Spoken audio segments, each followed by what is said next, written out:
again. Hello. Would you like to go? We need to give an update on the last video when we were down 4 days. It was all covered under warranty. So I never did say that at the end of the video. Yeah. So I want to say that now. And Peterbilt and, sorry, I didn't mean to interrupt you. Go ahead. Peterbilt and a company called PACCAR, they also build Kenworths. They honor their warranties, are great.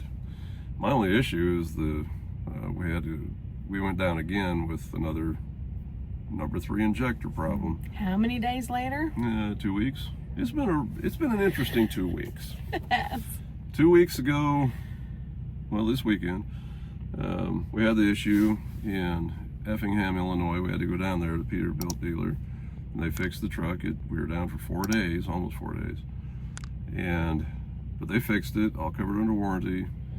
A week later, last weekend, had a problem with a reefer that we picked up and had to go back to Springfield, and actually got to spend the night in our own house, which is very nice. Had a short break, but Prime, the shop there, had to repair the reefer so we could get going again. And now this weekend, engine light came on the truck again. On Valentine's Day. We spent Valentine's Day in a Peterbilt dealership.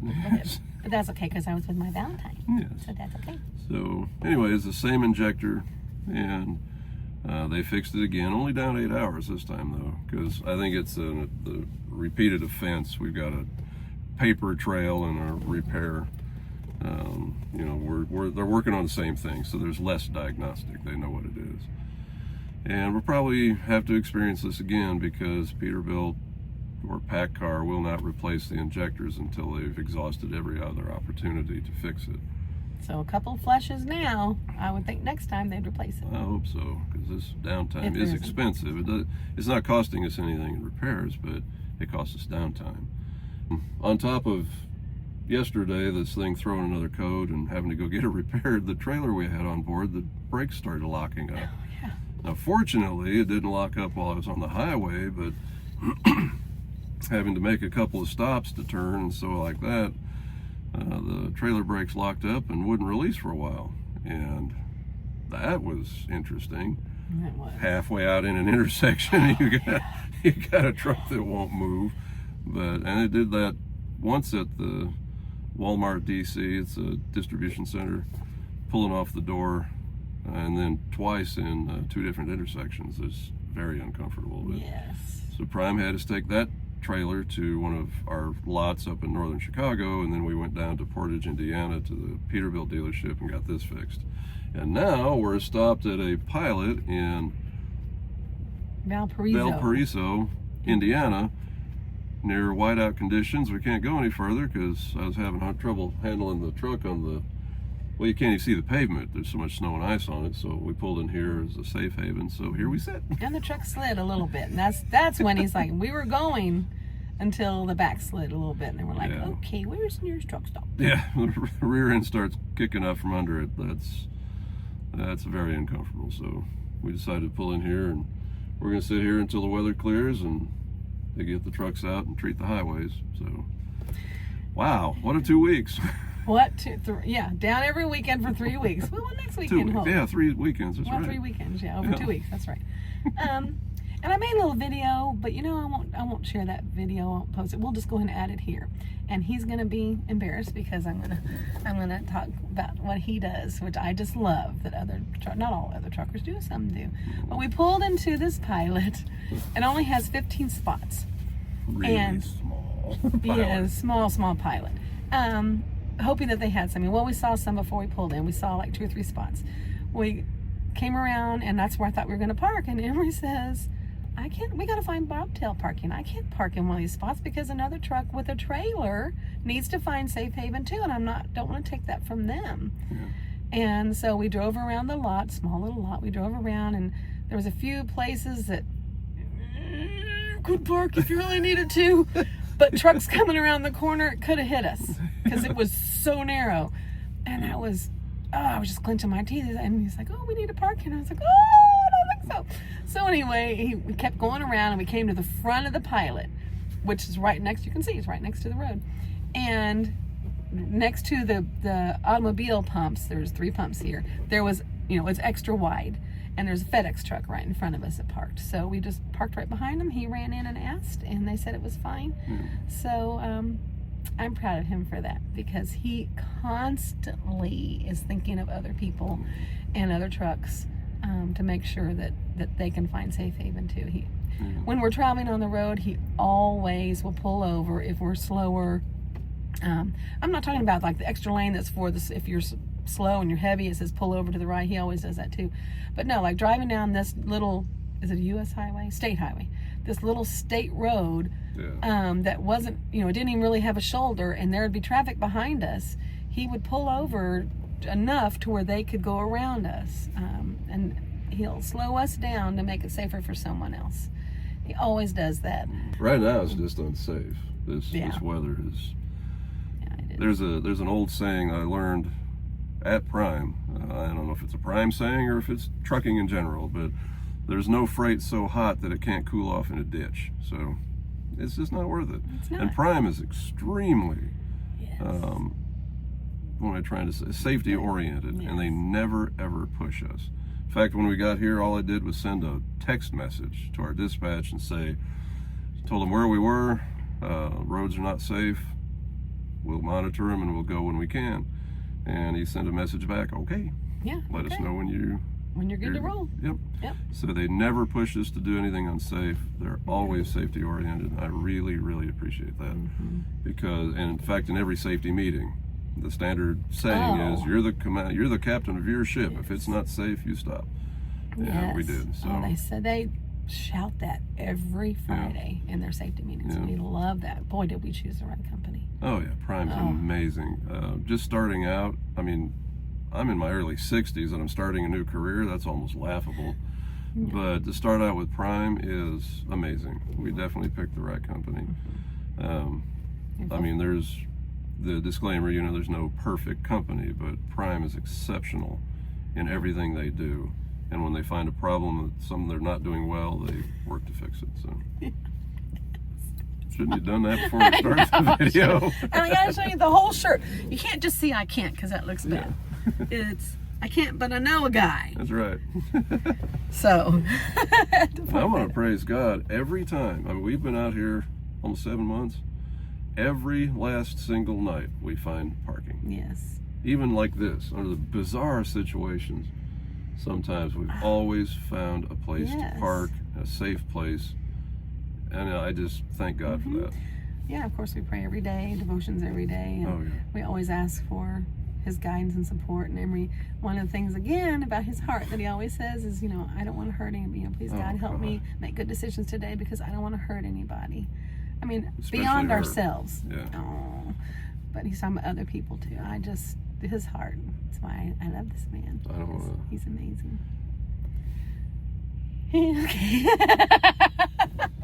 Embarrass him. I do want to plug a new series we're going to try to start. We'll try to stay on top of it. Little shorts. I'll call it the Have You Ever Wondered series. Have you ever wondered why some things truckers do is really kind of bizarre? It's really kind of weird. We're a strange bunch. I live in a life of a gypsy, always going. Most drivers work alone. Fortunately, I've got her. I could do work alone, but this would not be anything, no pleasantries at all. It would just be fun out here. I love working with you. Go ride with your man. You'll enjoy it. It's fun. So, but have you ever wondered, an example would be, have you ever wondered why a trucker will get out and beat on his tires with a hammer? Well, it's because there's, on the back of the semi-tractor and trailer, there's dual tires. Well, one of those tires can be flat and you not even know it, because the other tire is holding up the weight. So you might have a flat tire and not be able to see it, but you hit it with a hammer or a large stick of some kind. I actually have one. It's a little maple stick like this with a steel ball on the end of it, and you just wrap the side of the tires, and if it bounces back, it's inflated. If it just hits with a thud, you've got a flat tire and you need to take care of it. Now on our truck and trailer, I don't have to do that because we don't have duals. On our tractor, we've got what's called super singles, and on the trailer too. So even though this is a conventional style tractor and trailer, it's not an 18-wheeler. It's actually a 10-wheeler, because the back tires on our tractor is really wide. That's why they're called super wide, or super singles. But they're like 2 tires in one. They handle the same weight, but there's only 1 tire instead of 2, so I don't have to beat on the tires. But now you know. So that's why some truckers get out and beat up their tires with hammers. So it is weird, and we'll cover other subjects, lots and lots of other subjects, but we'll start that new series sometime soon. Yeah. So, alrighty. Anything else? No, I think what I was going to say before is that we always pray for safe haven, and we don't worry about where we're going to stay, because we know that God's going to provide. So we just don't worry about it. He always provides. Even if we're not getting somewhere until 9:30, 10, 10:30, 11, 12, midnight, same thing. 1, 2 in the morning, we don't worry, because we know He's going to provide. So. Exactly. He always does. He always does. We pulled in before and it was full, and Emery made a go around, and as we came back around the second time, somebody was pulling out of one spot. One spot. Yeah. That has happened at least once, maybe twice. Yeah. Okay. Well, here we sit for a while. They've got a Subway inside, so we might go have lunch. Yeah, it's going to have some dippers. Those are good. Yeah, those Chicken are really dippers. good.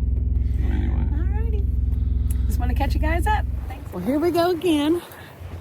Number 3 injector.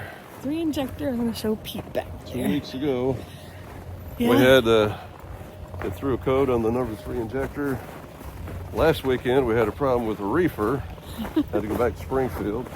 Yep. This weekend, we got a problem with the number 3 injector again. And the trailer brakes just locked up on me for the second time. So we got a mess we're trying to fix. We do. We'll check in soon. Yeah, we'll check back with you. They weren't able to help us. Yeah, it'd take them almost a week to get us in. Yeah, I mean, they're able to help us, just not in the amount of time we want them to help us. Yeah. So, and a quarter mile. we just had an issue with our trailer brakes. They're locking up on us. I think we told them that in the first one. Anyway, we've got to go and drop it off at a prime little location in Bedford Park, Illinois. And then we've got to find a Peterbilt. Hopefully they can get us in sooner. So back to the truck. Update you some more in a little while.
So I made sure there was nobody in here before I recorded. I came in and set my bag down first and then looked and made sure before I was recording, but I wanted to show you how I get ready in the mornings at truck stops.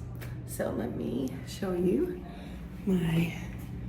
there's my little, we'll set down my bag first, and I'm crazy about germs, so I always set it down on paper towel. Same thing with my stuff. But I just set it down over there and then just get ready. So I guess it's not technically a get ready with me, because I was just showing you what I use instead of getting ready. So I went ahead and brushed my teeth, brushed my hair, and let me tell you, it's better now, but this static electricity is not playing today. I mean, look at this, but I've been trying to get it to stand down in the truck some mornings, and it just cracks up laughing because it's up to there. But I thought I'd show you. I already did brush my hair, brush my teeth, mouthwash, put on some moisturizer everywhere. And then this is just my makeup layout. I put out here in order that I put it all on. Put it back in my little makeup bag there. and then head back out. Then I'm done. And then I text Emery and say I'm done, and see if whoever gets finished first says I'm done, so that the other one knows that they're done. So that's how we do the mornings. Just thought I'd give you a little insight while I'm waiting on Emery here, because the men's bathroom has a lot more people than the women's bathroom, so sometimes he has to wait. It takes a little bit longer. But this TA in Lake Station, Indiana, has this little game room, a fitness center, a couple of lounge chairs. Most lounge areas have, he's ready. Most of the lounge areas have a lot more chairs than this. But this one also has a Popeyes, which there is a gentleman back there, so I'm show you that. But it has Popeyes, and then it has some seating areas back there. So sometimes Emery and I will just go and sit and maybe play cards or do something if we don't want to be in the truck. And we also did our laundry and shower. What else did we do in here? Yeah, it's around the corner, but we gotta get going, so we'll have time to show you that. Well, someone's having a little bit rougher day than we are. Yeah. So pray for them. We've not had to be towed out yet. No. I'm praying we don't have to be. And look, I don't know if you can see it in the video, but it's snowing, lightly snowing as we head back to Pete. There's Pete. Hi, Pete.